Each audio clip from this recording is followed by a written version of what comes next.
शरमणीयदर्शनम्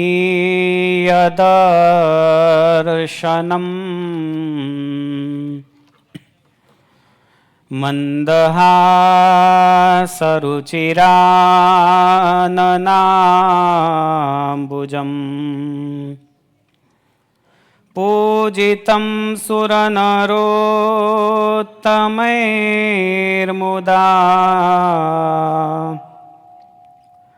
धर्मनन्दनमहं विचिन्तये।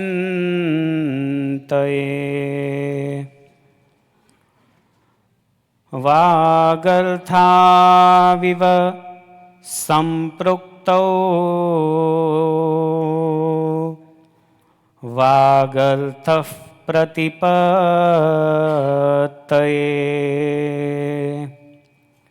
जगतः पितरौ वन्दे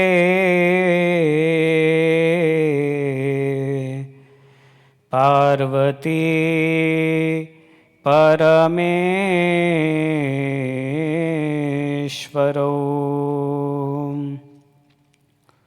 ॐ अवतारिणे श्री स्वामिनारायणाय नमो नमः।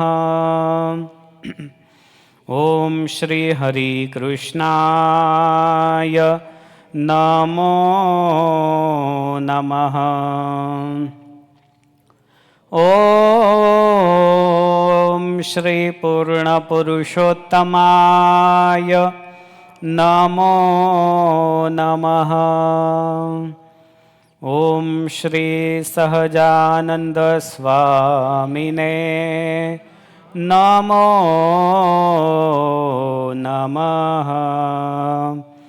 बोलो स्वामीनारायण भगवान की जय।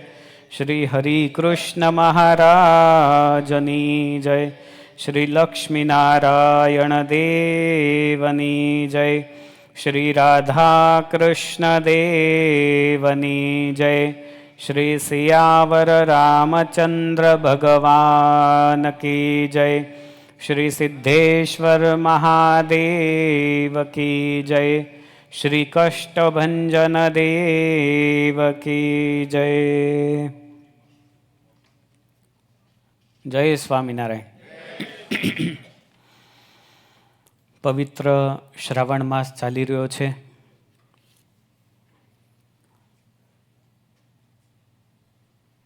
एमां पण भगवान श्रीहरिनी आज्ञा मुजब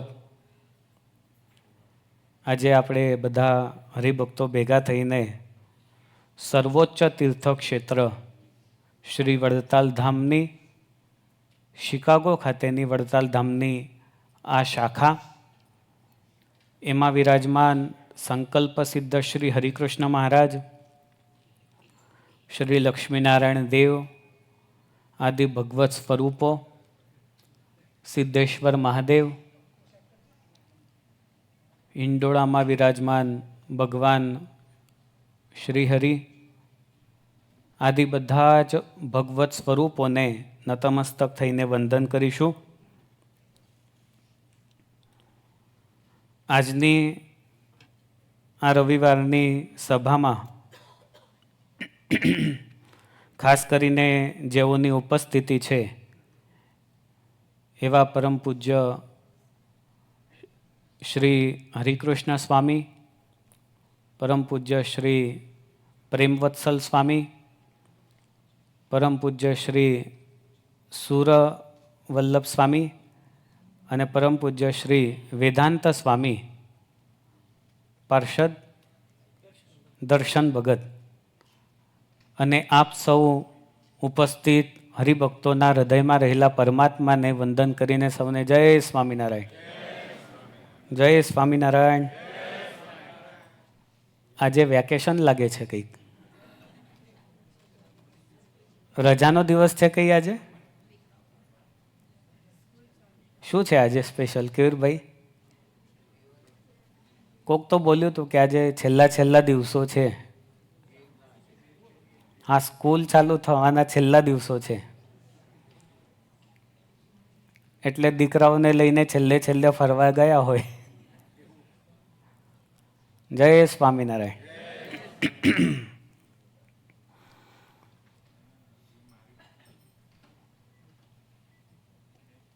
પવિત્ર શ્રાવણ માસ ચાલી રહ્યો છે.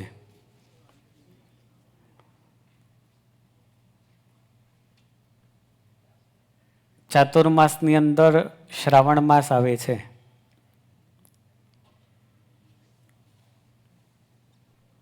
ચાતુર્માસ આવે ને એટલે અમુક વસ્તુ બંધ થાય અને અમુક વસ્તુ ચાલુ થાય. બંધ શું થાય? બોલો, રીંગણ પહેલું નામ આવ્યું તમારી પાસેથી. શાકોત્સવ સૌને વાલો. આ રીંગણામાં એવું શું હશે કે રીંગણ સૌને ગમે? બોલતા જાઓ, કેમ ગમે છે? અરે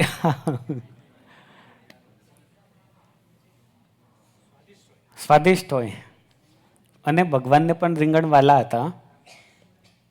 તમને ખબર નહીં હોય પણ મહારાષ્ટ્રમાં ખાનદેશ પ્રદેશ છે, ત્યાં રીંગણા થાય છે.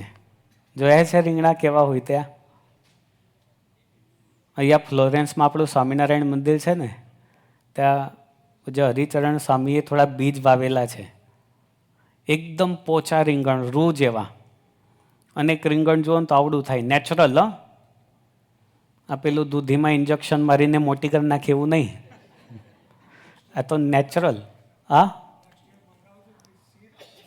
સીડ મંગાવીશું આપણે. હા, જો આપણા બધા દાદા બગીચા કરે છે ને, નેક્સ્ટ ટાઈમ આપણે બધા માટે રીંગણા કરીશું બસ. પણ એ રીંગણ નીલકંઠ વર્ણીએ બીજ આપેલા છે એવો ઇતિહાસવિદોનું કહેવું છે.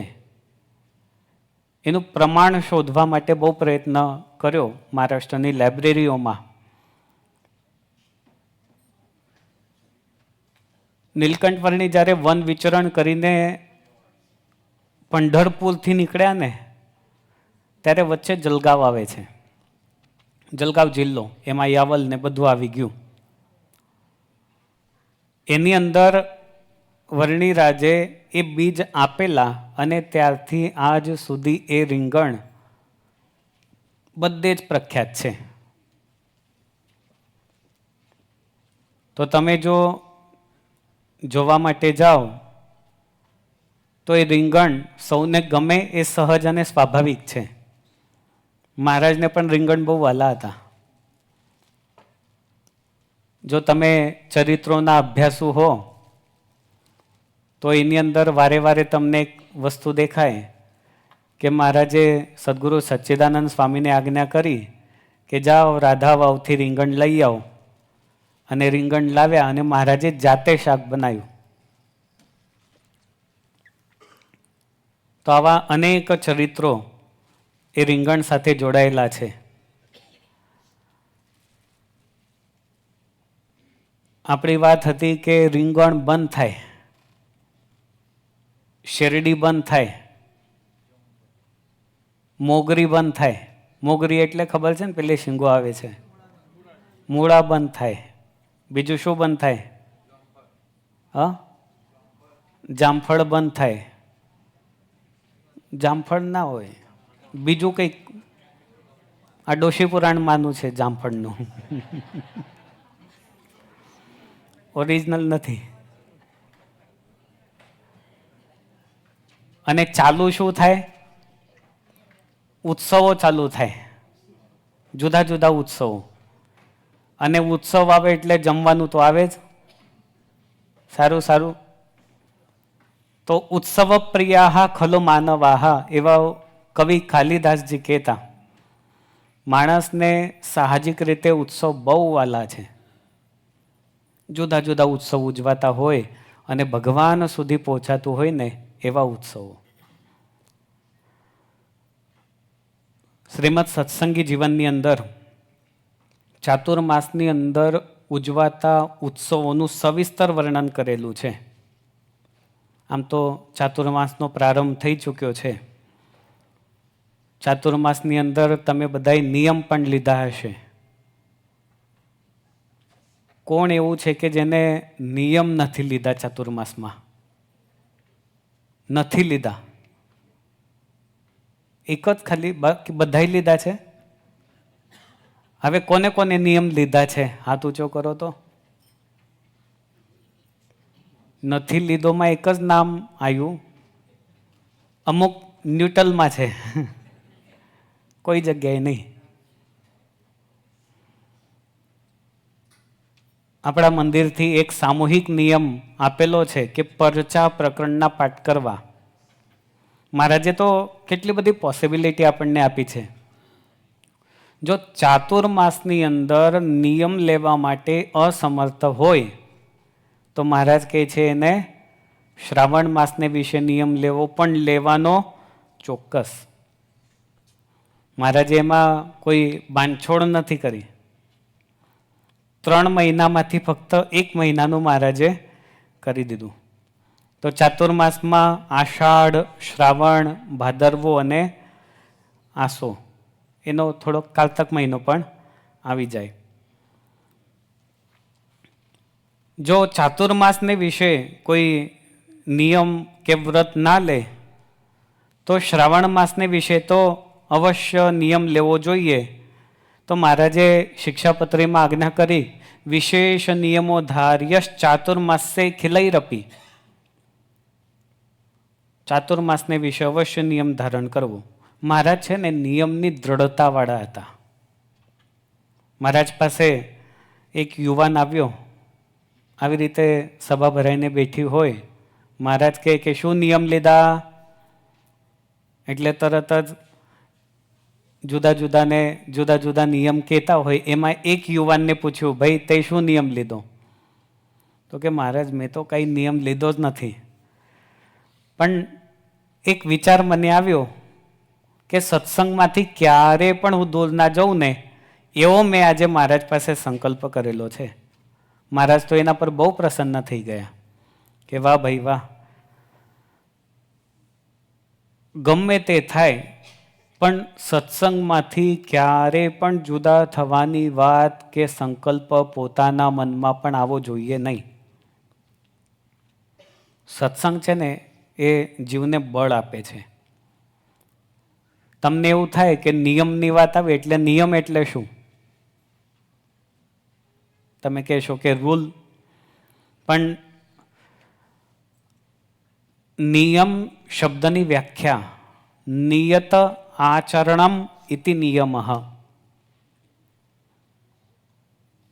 નિયમિત રીતે કરવામાં આવતું આચરણ, જીવન પદ્ધતિનો એક માર્ગ કે પાલન કરવાનો સંકલ્પ, દ્રઢ નિશ્ચય,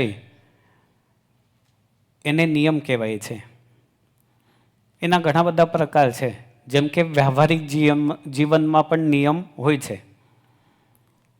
મેં યાત્રામાં જોયેલું કે ગમે તે થાય પણ સવારે તો જમવાનું જ નહીં. સ્વામી અમે તો દિવસમાંથી એક જ વખત જમીએ. તો શું કામ એક વખત જમવાનું? તમારી પાસે જમવાના પૈસા નથી એટલે? બસ શરીરની કાળજી રાખવી છે અને નિયમ એક વ્યવહારિક નિયમ સમજાયો છે એટલા માટે એવું રાખેલું હોય. વહેલા ઉઠવું, મોડા જાગવું, નાહવું, પૂજા કરવી, પ્રસાદ લેવો, નીતિ રાખવી, કામ ધંધો કરવો, આળસ ના કરવું, આ છે ને આ વ્યવહારિક નિયમ કહેવાય છે. 2 વ્યક્તિ હતા, એમને નિયમ લીધો કે 12 મહિનામાં નદીમાં સ્નાન કરવા માટે જવું. હવે અહીંયા શક્ય છે? ઠંડુ વેધર થાય એટલે તળાવ તો બધા બરફ થઈ જાય, એની વાત જુદી, પણ 12 પગ મુકાય તો જઈએ ને. એ બંને જણાએ નિયમ લીધા કે 12 મહિનામાં નદીમાં સ્નાન કરવું. ઉનાળો આવ્યો એમાંય મજા આવી, ચોમાસું આવ્યું એમાંય ચાલી ગયું, પણ શિયાળો આવ્યો ને એટલે અઘરું પડે. એક દિવસ બહુ વધારે ઠંડી પડી હશે, 2 માંથી એક જણો આળસ છોડીને વિચાર કર્યો, જવા દે નિયમ લીધો છે તો નદી કિનારે સ્નાન કરી આવું. આવ્યો, નદીના જળમાં પહેલા તો હાથ બોળ્યો. આ યાત્રામાં કેટલાય પહેલા ગંગા નદીમાં હાથ બોળતા હતા, કેટલું ઠંડુ છે. પછી જઈએ અંદર, પછી પેલા આંગળી બોળી, ઓહો આ તો બહુ ઠંડુ છે, આમાં તો નવાઈ એવું નથી, બહુ ઠંડુ વેધર છે. પછી વિચાર આવ્યો કે જો આ પાણીમાં હું નાહું ને તો જીવતો ન રહું. એટલે નદી કાંઠેથી એક કાંકરો હાથમાં લીધો, નાનો પથરો, અને પાણીમાં નાખતા સંકલ્પ કર્યો, કંકર સ્નાનમ કલ્યાણમ કૃતમ. શું સમજ્યા? મારા બદલે આ પથરો સ્નાન કરે છે, એનું કલ્યાણ થાવ. પાછો વળ્યો ત્યાંથી આવીને. પછી રસ્તામાં એનો ભાઈબંધ મળ્યો કે ભાઈ સ્નાન કરી આવ્યો? તો કે હા સ્નાન કર્યું. કેવી રીતે કર્યું? તો કે આવી રીતે બાજુમાંથી પથ્થરો લીધો અને નદીમાં નાખ્યો. પેલો કહે છે સારું તું સ્નાન કરી આવ્યો, તારું પુણ્ય મને મળી જાય તો કેટલું સારું. તો મારે તો કે નદીના કિનારે જવાની જરૂર નહીં. એટલે પેલો ઊભો હતો, એના માથે હાથ લગાડ્યો, તવ કલ્યાણમ ઇતિ મમ કલ્યાણમ. જે તારું કલ્યાણ એ જ મારું કલ્યાણ. તો વ્યવહારિક જગતની અંદર નિયમો જ્યારે લીધા હોય ત્યારે આવી રીતે બાંધછોડ કરવાની માણસ કોઈને કોઈ વિકલ્પ શોધી લેતો હોય છે. ધાર્મિક જગતની અંદર પણ આવા નિયમો અવશ્ય લેવાતા હોય. આચાર જગતની અંદર પણ નિયમો એવા લેવાતા હોય. પણ નિયમ એની અંદર દ્રઢતા હોવી બહુ જ જરૂરી છે, અને નિયમ એ જીવનનો શૃંગાર છે. એટલે મહારાજે અંત્યના 34મા વચનામૃતમાં કહ્યું, નિયમમાં જે વર્તે તો તેને વૈરાગ્ય અને ભગવાનને વિશે પ્રીતિ એ બે ન હોય તો પણ તે થાય ને અતિશય બળિયો થઈ જાય ને એને પદાર્થમાં અશુભ વાસના ટળીને એક ભગવાનની વાસના દિવસે ને દિવસે વૃદ્ધિ પામતી જાય છે. નિયમની શક્તિ છે. ઘણા વિચાર કરતા હોય કે આપણે કંઈ લેવું નથી. જે ન્યુટનમાં હતા ને એમને પણ લીધા જ હશે નિયમ, પણ ઘણા એને શરમ આવે હાથ ઊંચો કરતા, કે કોણ શું કહે છે, કોણ મારા વિશે શું વિચાર કરશે. નિયમ એ દેહ ભાવથી પર આત્મભાવને જગાડે છે, એની દ્રઢ બનાવે છે. પણ નિયમમાં દ્રઢતા હોય પણ જડતા ન હોય. આપણે ઓરડેના પદો ગાઈએ તો મહારાજ એમાં 3જા પદમાં કે, વળી સૌ સાંભળો રે મારી વાર્તા પરમ અનુપ, પરમ સિદ્ધાંત છે રે સૌને હિતકારી સુખરૂપ. આની અંદર સેજે સેજે છે ને સિદ્ધાંતના માધ્યમથી મહારાજે ભગવદરૂપ જીવન બનાવીને ભગવાનને પામવાના ઉપાયો બતાવેલા છે. તો મને સેવજો રે સર્વે દ્રઢ કરી મારા નેમ, એમ કરી જશે રે. તો મહારાજ એવી રીતે રીઝાય છે નિયમોથી. એમાં પણ ચાતુર્માસની અંદર શ્રાવણ મહિનાનો મહિમા એ અતિશય બતાવેલો છે. તમને કદાચ હવે ખ્યાલ નહીં હોય કે શ્રાવણ મહિનાની ઉત્પત્તિ કેવી રીતે થઈ. મહિના કેટલા છે? 12 મહિના છે કે 13 મહિના છે? બોલો બરાબર 12 મહિનાવાળા. અધિક માસ ક્યારે આવે? 3જા વર્ષે આવે, બરાબર. અને અંગ્રેજીમાં મહિના કેટલા? 12. વિક્રમ સંવત કો કે ગુજરાતી સંવત્સર કો, એની અંદર કેટલા મહિના આવે? 12 મહિના આવે. 12 મહિનાની ઉત્પત્તિ કથા જુદી જુદી છે. શા માટે 12 મહિનાની અંદર શ્રાવણ મહિનાને આટલું વિશેષ મહત્વ આપવામાં આવે છે? ઘણા હરિભક્તો એટલા વંદનીય અને પૂજનીય હોય છે, ખરેખર દિલથી એમને વંદન થાય.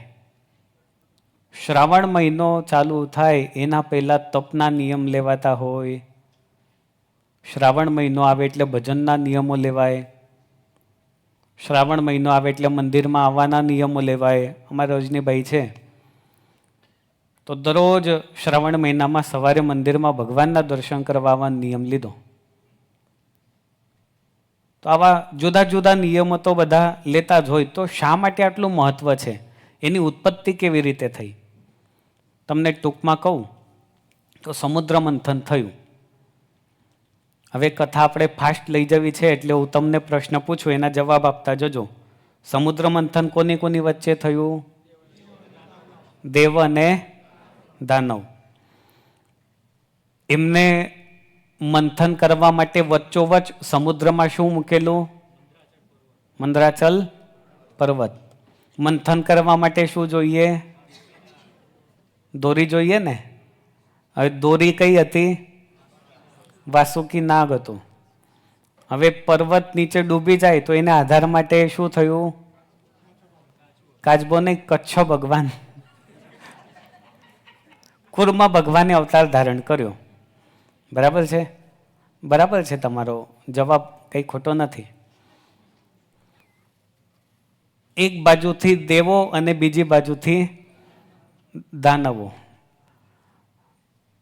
અસુરોમાં મુખ્ય કોણ હતા? શુક્રાચાર્યજી. અને દેવતાઓ બાજુથી મુખ્ય કોણ હતા? ઇન્દ્રજી હતા. હવે સમુદ્ર મંથન જેવું શરૂ થયું ને તો સૌથી પહેલા શું નીકળ્યું? વિષ નીકળ્યું. વિષ પીવા માટે સારું હોય કે ખરાબ હોય? ખરાબ થોડું હોય તો મહાદેવજીએ કેમ પીધું? સૌથી પહેલા હળાહળ વિષ નીકળ્યું, એનો કુંભ નીકળ્યો. હવે વિષ લેવા માટે કોણ તૈયાર થાય? કોઈ નહીં. ન દેવો તૈયાર થયા કે ન દાનવ તૈયાર થયા. પણ કોકને તો લેવું પડે તો જ આગળ મંથન શરૂ થાય. હવે દેવતાઓએ આ વિષનો કુંભ સ્વીકારી લીધો કે મહાદેવજીને આપશું, એમને પીવા માટે પ્રાર્થના કરીશું. શા માટે દેવોએ એક્સેપ્ટ કર્યું? શા માટે દાનવોએ એક્સેપ્ટ ના કર્યું? કારણ કે ફાયદો કોને કરાવવાનો હતો? દેવતાઓને. અમૃત પ્રાપ્તિ કોને ગરજ હતી? દેવતાઓને હતી. અને એટલે વિષ્ણુ કુંભ લીધો અને આવ્યા મહાદેવજી પાસે કૈલાસ ઉપર. મહાદેવજીને કે મહાદેવજી, આ વિષનો કુંભ એ તમારે પીવાનો છે. કોઈને પાવા માટે શું કહીએ? લીંબુ પાણી પીવો, શરબત પીવો, લસ્સી પીવો. અહીંની દુનિયામાં બીજું પણ પીવાનું કહો તમે. પણ વિષ તો ના કહો ને કે વિષ પીવાનું છે. એ પણ ઝેર જ હોય છે, પણ હવે અમૃત સમાન લાગે છે એટલે એને શબ્દો ઘણા બધા નવા નવા આપી દીધા છે. સુરાપાન, બરાબર ને સ્વામીજી? એટલે સુરાનો ઉલ્લેખ આની સાથે કર્યો. બાકી સુરાનો ઉલ્લેખ મીમાંસાની અંદર જુદી રીતે છે. સુરા નામની એક વેલ આવે છે, વનસ્પતિ આવે છે. પૂર્વ મીમાંસાની અંદર જૈમિની મુનિએ આનો વિશેષ ઉલ્લેખ કરેલો છે. મહાદેવજીએ વિના સંકોચે જગતના કલ્યાણ માટે એ વિષનો કુંભ એ પોતાના હાથમાં લીધો દેવતાઓ પાસેથી અને ગટ ગટ ગટ ગટ પી ગયા. સમાજના કલ્યાણ માટે વિષ જેમને ગ્રહણ કર્યું એ ફક્ત દેવ ન રહ્યા, એ દેવો કે દેવ મહાદેવ થયા. અને આજે આપણે ભગવાન શંકરને મહાદેવ કહીને એમનું પૂજન કરીએ છીએ. હવે વિષપાન તો કર્યું, કંઠ સુધી આવ્યું, પણ કંઠથી નીચે ઉતરવા દીધું નહીં. પછી એમનો કંઠ એ નીલ વર્ણ થયો એટલે નીલકંઠ કહેવાય. હવે ત્યાંથી મહાદેવજી સીધા ઋષિકેશની પાસે ઉપર 12-13 કિલોમીટર નીલકંઠ મહાદેવ છે, જ્યાં એક પર્વત હતો પહેલા. એટલે ત્યાં આવીને મહાદેવજી શાંતિ માટે વિરાજમાન થયા. જગતના કલ્યાણ માટે વિષ જેમને પીધું તો મહાદેવજીને ગળામાં બળતરા થતી હતી તો સર્પને ધારણ કર્યો. પણ ઋષિઓ અને દેવતાઓ વિચાર કરે છે કે જો મહાદેવજી સમાજ માટે આટલું કરતા હોય તો આપણે પણ એમને શીતળતા આપવા માટે કંઈક કરવું જોઈએ. નીલકંઠ પર્વત છે, ત્યાંથી ગંગાજી બહુ દૂર છે. એટલે ઋષિઓ અને દેવતાઓ ગંગાજીનું જળ લઈને ત્યાં ગયા અને મહાદેવજીનો ત્યાં અભિષેક કર્યો ગંગાજળથી, અને પછી મહાદેવજીને શીતળતા પ્રાપ્ત થઈ છે. ત્યાં એ જે સમય હતો ને, આ બધું જે થયું, આ ઘટના ઘટી, પછી અભિષેક જ્યારે કરવામાં આવ્યો ને, એ સમય હતો શ્રાવણ માસનો. ખાલી માસ નામ હતું, પછી એનું શ્રાવણ નામ આપ્યું. કેવી રીતે શ્રવણ નામ આપ્યું? તો શ્રવણ નક્ષત્રસ્ય સંબંધિત્વાત શ્રાવણ. શ્રવણ નક્ષત્રનો સંબંધ આ મહિનાની સાથે હોય છે. જે પૂર્ણિમાના દિવસે, જે પૂનમના દિવસે શ્રવણ નક્ષત્રનો સંબંધ એ ચાંદ્રમાસ પ્રમાણે ચંદ્રમા સાથે હોય ત્યારે શ્રાવણ માસ કહેવાય છે. એટલે સંપૂર્ણ મહિનો કયો થાય? શ્રાવણ માસ થાય. શિવ મહિમ્ન સ્તોત્રમાં કહ્યું છે, શ્રાવણસ્ય તુ માસસ્ય સમાગમ મુપાગત સર્વ પાપ વિનાશાય ભક્તાનામ સુખદાયક. શ્રાવણ માસનું આગમન એ ભક્તોને સુખદાયક અને તમામ પાપોને નાશ કરનારું છે. સમયનું મહત્વ છે ને બહુ હોય છે. આખી દુનિયામાં દરેક વ્યક્તિને સમય મળે છે કે નહીં મળતો? જે જન્મે એને સમય ફ્રીલી અવેલેબલ થાય છે. કે એવો કોઈ વ્યક્તિ ખરો તમારા ખ્યાલમાં કે જેને સમય ના મળ્યો હોય? જન્મે એને સમય પ્રાપ્ત થાય છે. પણ એ સમયની અંદર કેટલોક સમય અતિશય મહત્વપૂર્ણ હોય અને કેટલોક સમય એવો હોય કે જેને કોઈ વેલ્યુ રહેતી નથી. જે સમયમાં જે થાય એ સમયમાં એ જ થાય. જે સમયમાં જે કરવાનું હોય એ જ કરવાનું હોય. એના સિવાય બીજું કોઈ પણ ગમે તે પ્રયત્ન કરો પણ થાય નહીં. દૂધમાંથી ઘી બનાવવાની પ્રોસેસ, ઘી 4 થી 5 મહિના કે વર્ષ સુધી પણ સારું રહે જો ઓરિજિનલ હોય તો. પણ દૂધ કેટલું ટકે? જો ઓરિજિનલ દૂધ હોય પ્યોર તો એ તો એક દિવસમાં ફાટી જાય છે. પણ એમાંથી જ તમે દહીં બનાવી નાખો તો 4-5 દિવસ તો સારું રહે ને, ખાટું ના થાય ત્યાં સુધી. પણ એ દહીંમાંથી છાશ બનાવી દો તો 1 મહિના સુધી બહુ ખાટી થાય તો માણસને કામ ના આવે તો ખેતરમાંય કામ આવે. પણ એમાંથી નીકળેલું માખણ અને એમાંથી ઘી બનાવી નાખો તો એને જ દૂધ છે, એને જ દહીં છે, એને જ છાશ છે, એને જ માખણ છે અને એમાંથી બનેલું ઘી પણ છે. પણ દરેકની જે તે સમયે વેલ્યુ જુદી જુદી થાય છે. દરેકની ઉપયોગિતા પણ જુદી જુદી થાય છે. ઉનાળામાં બધા જ લગ્ન પ્રસંગને બધા પ્રોગ્રામ તમે પતાવી દો, પાર્ટીઓ પતાવી દો, અને હમણાં સ્નો પડવાનું ચાલુ થશે પછી પિકનિક ગોઠવી જોજો સ્નોમાં કે ચાલો બરફ ઉપર ઊભા રહીને આજે ભજીયા જમશું. સમયની વેલ્યુ છે. જે તે સમયમાં જે થાય, ભલે બધા દિવસે એક સરખા હોય પણ જે વ્યક્તિનો જે દિવસે બર્થડે હોય કેટલો આનંદમાં હોય કે આજે મારો બર્થડે છે તો આજે મંદિરમાં સભા લખાવી છે, આજે મેરેજ એનિવર્સરી છે તો મંદિરમાં સભા લખાવી છે, હોટલમાં જમવા માટે જવું છે. જે તે સમય તમે જે તે દરરોજ નક્કી કરતા હો. કોઈ વ્યક્તિ એવો જોયો ખરો કે દરરોજ પોતાનો બર્થડે ઉજવતો હોય? કોઈ ખરું એવું? ભલે દુનિયાનો સૌથી મોટો રિચેસ્ટ મેન હોય પણ એ પણ ના ઉજવે પોતાનો બર્થડે દરરોજ. શ્રાવણ મહિનો પણ એ જ રીતે 12 મહિનામાં અતિશય ભક્તિપ્રદાયક છે અને ફળદાયક છે. ભોલેનાથનો અતિશય પ્રિય આ માસ છે. શ્રવણ ઉત્તમ કરવાનો આ માસ છે. શ્રવણમ યસ્મિન માસે ઇતિ શ્રાવણઃ, શ્રવણસ્ય ભાવઃ ઇતિ શ્રાવણઃ. ઘણી બધી વ્યાખ્યાઓ આની સાથે જોડી શકાય. શ્રવણને ઉત્તમ કરવું એટલે કર્ણને ઉત્તમ કરીને ભગવાનના ગુણગાન સાંભળવા, એના માટે શ્રાવણ માસ અતિશય ઉપયુક્ત છે. અને એની અંદર કથા વાર્તાનું મહત્ત્વ એટલે જ મહારાજે કહ્યું કે દશમ સ્કંદ અથવા પંચમ સ્કંદની કથા સાંભળવી. દશમ સ્કંદ તો તમે બહુ સાંભળ્યો છે, પણ એવો વિચાર થયો છે કે પંચમ સ્કંદની કથા આખો મહિનો એકાદ વખત કરીશું દરરોજ. પણ તમે બધા આવતા હો તો થાય, નહીં તો પછી યુટ્યુબ પર મૂકવી પડે લાઈવ દરરોજ. શ્રવણ ઉત્તમ કરવાનો માસ છે એ શ્રાવણ છે. પૃથ્વીરાજાએ ભગવાનને પ્રસન્ન થઈને કહ્યું કે માગો મારી પાસેથી શું જોઈએ, તો શું માગેલું?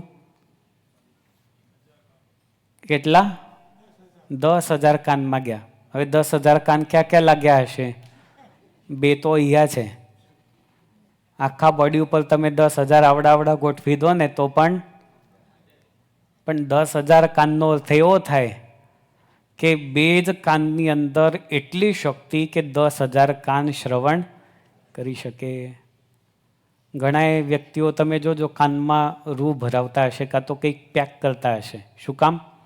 બહુ અવાજ થાય છે, હવે બહુ કંટાળી ગયો અવાજ સાંભળીને. તો કાન પણ થાકે છે, આંખો પણ થાકે છે, નાક પણ થાકે છે, પણ નાકને બંધ ના કરાય. નાક કેવી રીતે થાકે? જે જગ્યાએ દુર્ગંધ આવતી હોય ત્યાંથી તરત જ ખસી જવાનું થાય એટલે નાક થાક્યું કહેવાય. સુગંધની અંદરથી બીજે જવાનું મન થાય નહીં, એ નામ નાકનું ફ્રેશનેસ છે.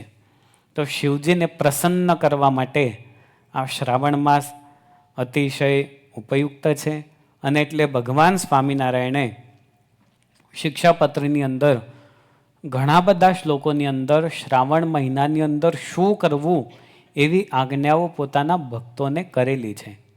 કર્તવ્યમ કારણીયમ વા શ્રાવણે માસી સર્વથા બિલ્વપત્રાદિભિ પ્રીત્યા શ્રી મહાદેવ પૂજનમ. મારા શું કે છે? અને વળી મારા આશ્રિત ગૃહસ્થાશ્રમી પુરુષો હોય, પુરુષો એટલે ખાલી આ બાજુવાળા એવું નહીં, બધાએ, તેમણે શ્રાવણ માસને વિશે બિલ્વપત્રાદિકે કરીને શ્રી મહાદેવજીનું પૂજન પ્રીતિપૂર્વક અને સર્વ પ્રકારે પોતે કરવું અથવા બીજા પાસે કરાવવું. આમાં પુરુષ શબ્દ છે તો ઘણા એવું સમજે બહેનો વાંચીને કે આ પુરુષો માટે આજ્ઞા કરેલી છે. પણ કેટલીક વસ્તુનો શાસ્ત્રમાં જ્યારે સંદર્ભ કરવાનો હોય ને ત્યારે બધા માટે હોય, પણ શબ્દ એક જનરલ મૂકેલો હોય. જેમ કે અત્યારે અહીંથી જાહેરાત કરવામાં આવે કે બધાએ વ્યવસ્થિત ભોજનનો મહાપ્રસાદ સ્વીકાર કરવાનો છે, પુરુષોએ વ્યવસ્થિત બેસવાનું છે, તો ખાલી પુરુષો માટે નહીં, એમના માટે પણ હોય. બધાએ સ્વીકાર કરવું એનો અર્થ તમારે જેટલો લેવાનો એટલો એમને પણ લેવાનો. એમ મહારાજે પુરુષો માટે કહ્યું. આમાં ગુજરાતીમાં છે, શ્લોકમાં તો એવો કોઈ સંદર્ભ નથી, પણ ગુજરાતી તમે વાંચતા હો એટલે ખાસ આનો ઉલ્લેખ કર્યો. શિવજીનું બિલ્વપત્રાદિકે કરીને પૂજન કરવું. બિલીપત્ર છે ને એનો મહિમા બહુ છે. બિલીપત્ર તમે જુઓ તો 3 પાંદડાવાળું હોય. બિલીપત્રની ઉત્પત્તિ કેવી રીતે થઈ? તો પાર્વતી માતાના અશ્રુ એમાંથી થયેલી છે. ગયા વખતે શિવપુરાણની કથા હતી, એની અંદર આ લગભગ બધી કથાઓ આવી ગયેલી છે, જો તમને યાદ હોય તો. શિવલિંગની ઉત્પત્તિ કેવી રીતે થઈ, મહાદેવજીના સંપૂર્ણ મંગલ વિગ્રહ ઉપર ચંદ્રમા છે, રૂંઢમાલા છે, ગળામાં સર્પ છે, ત્રિપુંડ્ર છે, એના માટેના વિસ્તૃત અને ખૂબ ડીપથી કથાઓ આપણે શ્રવણ કરેલી છે.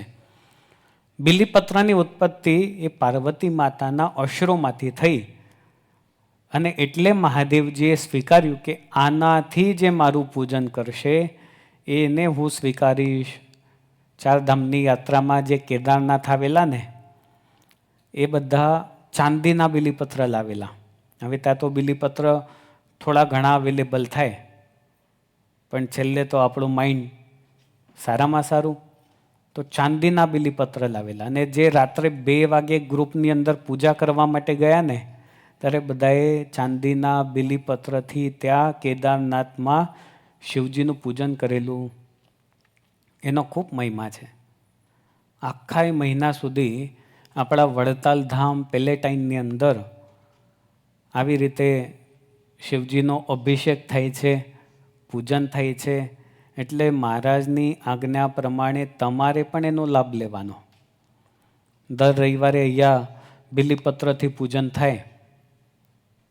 અત્યારે આપણે પૂજન કરીશું, પણ કર્તવ્યમ કારણીયમ વા, મહારાજે કહ્યું પોતે કરવું અથવા બીજા પાસે કરાવવું. હવે બીજા પાસે કરાવવું હોય તો શું કરવું પડે? બ્રાહ્મણ પાસે તો કરાવવું પડે, પણ નોંધાવવું પડે ને કે મારા વતી તમે મારા નામથી સંકલ્પ કરીને પૂજન કરજો. પણ એ બધું છે ને મને શું કહેવાય, જ્યાં સુધી તમે સેવા ન કરો ત્યાં સુધી એનું ફળ કોઈને મળતું નથી. પણ આપણા વડતાલ ધામની એક વિશેષતા છે, આપણે જે કોઈ કાર્ય કરીએ ને એનું ફળ યજમાનોને તો મળે જ છે, પણ યજમાનોની સાથે સાથે સંતો પણ એવી ભાવના રાખે કે બધાને એનું ફળ મળે ને એવી એક સદભાવના કાયમ આપણા મંદિરની રહેલી છે, કાયમ માટે. અને એટલે તમે જોજો કોઈ પણ ઇવેન્ટ થાય તો લગભગ આપણે એવો વિચાર કરીએ કે સૌને આનો લાભ પ્રાપ્ત થવો જોઈએ, એવો વિચાર કાયમ કરતા હોય. મહારાજશ્રીની આજ્ઞા છે. ગુરુવર્ય સદગુરુ શાસ્ત્રી ભક્તિ પ્રકાશદાસજી સ્વામી એમનું સતત માર્ગદર્શન હોય. આપણું એક્ટિવ ટ્રસ્ટી મંડળ છે, એ પણ વારંવાર સજેશન આપતા હોય. આપણી નવી યુવા કમિટીઓ છે એ પણ બધી એક્ટિવ છે, અને તમે બધા પણ સારી રીતે જોડાયા છો ને એટલે આવા ઉત્સવો શક્ય બને છે. તો વાલા ભક્તો, મહારાજની આજ્ઞા પ્રમાણે શિવજીનું પૂજન અવશ્ય કરજો અને તમે કરાવજો. હવે એના માટે ખાસ તમને કહી દઉં, આવતા રવિવારે સમૂહ મહાપૂજા અને સમૂહ શિવ પૂજાનું આયોજન કરેલું છે. ક્યારે છે? નેક્સ્ટ સન્ડે છે. હવે નેક્સ્ટ સન્ડે હોય તો નામ ક્યારે લખાવાનું કે નેક્સ્ટ સન્ડે લખાવાનું? આજે જ લખાઈ દેવાનું. જેવી રીતે લગ્નમાં જવાનું હોય ને ફ્રી ટિકિટો મળતી હોય તો મામા કાકા ભાઈ તારી લઈ લઉં, તારી લઈ લઉં, તારી લઈ લઉં, ફ્રીમાં મળે છે.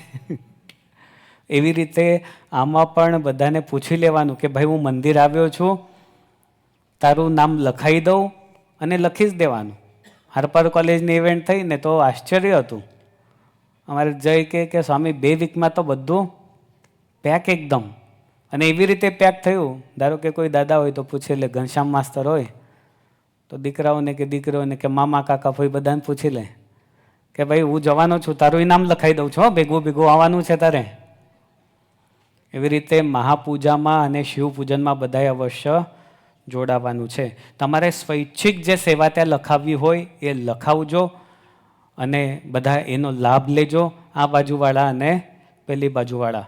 પણ દર વખતે જેવી રીતે ખૂબ સારી રીતે આયોજન કરીએ છીએ એવી રીતે આમાં પણ તમારે જોડાવાનું છે. સમૂહ મહાપૂજા અને સમૂહ શિવપૂજા બિલ્વપત્રથી ગંગાજળથી અહીંયા મહાદેવજીનો અભિષેક કરીશું. અને આપણા ભગવાને જેવી રીતે આજ્ઞા કરી છે 8 નિયમોની અંદર કે મહાપૂજા કરવી અને કરાવવી, તો મહાપૂજા પણ તમે અવશ્ય આ શ્રાવણ મહિનાની અંદર એક વખત એનો લાભ લઈ લો અને ત્યાં કેયુરભાઈ પાસે નામ લખાવી દેજો કાઉન્ટર ઉપર મહાપૂજા માટે, ભૂલ્યા સિવાય. અને જો કદાચ ભૂલાઈ જાય, આમ તો ભૂલતા નહીં, પણ જે લાઈવ સાંભળે છે એ લોકોએ પણ ફોન કરીને અથવા મેસેજ કરીને પણ પોતાના જેટલા આવવાના છે એટલા નામ લખાવવાના. ખૂબ સારી રીતે મહાપૂજા અને શિવપૂજનનો લાભ લેજો. ટાઈમે જો કોઈ પણ આવે તો એને બેસવા દેવામાં આવશે નહીં. કે હું આવી ગયો છું, નામ હોય તો જ બેસવા મળશે. યુવા કમિટી એનું ખાસ ધ્યાન રાખશે, નામ ચેક કરીને જ બેસવા દેશે. બરાબર? તો આ પ્રમાણે ભગવાનની આજ્ઞા પ્રમાણે રુદ્રાભિષેક, શિવપૂજન, મહાપૂજા આ બધી જ વિધિ આવતા રવિવારે ખૂબ સારી રીતે આપણે કરવાની છે. તો અત્યારે ભગવાન નામસહ અહીંયા કથાને વિરામ. જય સ્વામિનારાયણ.